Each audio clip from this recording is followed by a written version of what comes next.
Hello and welcome back to Shakesyear. We are working on the Tempest and we are just still in Act 1, Scene 2, and we get to hear from Prospero, who likes to talk a lot because there's a lot of exposition that happens in this particular scene. In the scene prior to this, in Act 1, Scene 1, we saw a boat sink that had Antonio and Gonzalo and Sebastian and a whole bunch of other people on it, and Miranda, who is Prospero's daughter, was very, very upset by this at the beginning of Act 1, Scene 2. She's like, Dad, if you were the one that made this storm that wrecked this ship, like, stop it. And Prospero was like, yeah, it was me, but I did it in such ways so that nobody got hurt, and now I need to, like, give you the whole backstory on our family. She's like, yeah, it's kind of weird that I never asked you about the backstory on our family. And he's like, all right, I'm going to tell you now. So he has told her already about the fact that Antonio is his brother, and he had given Antonio a lot of power and sway within the government when Prospero was the Duke of Milan. He gave a lot of the running of the government to Antonio because Prospero would rather study magic and philosophy and all of that sort of thing. He wasn't really interested in the nitty-gritty.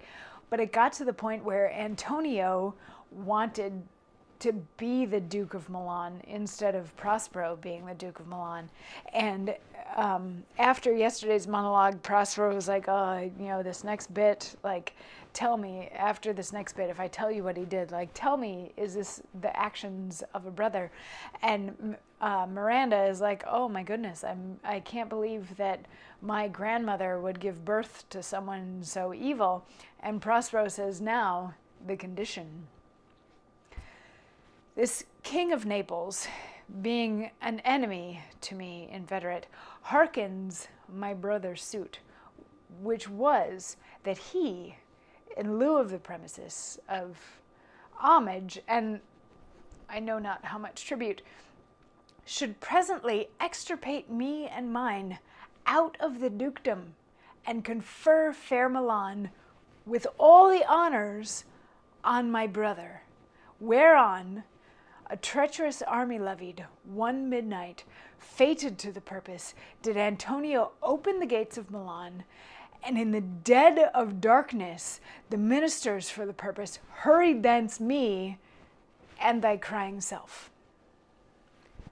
So it's a very short piece, but it's what happened was Antonio was so intent on becoming the Duke of Milan that he got the King of Naples, who didn't like Prospero, to agree that Antonio should be the Duke of Milan, and to that purpose had Prospero and Miranda, like, smuggled out of Milan in the middle of the night under cover of darkness, that sort of thing. They were kidnapped and sent thither, and Miranda is like, oh my goodness, this is horrible. How could this possibly have happened?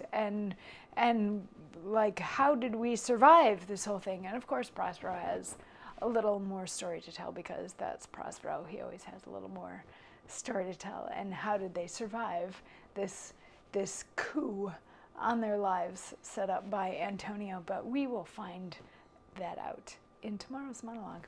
So I will see you then for that.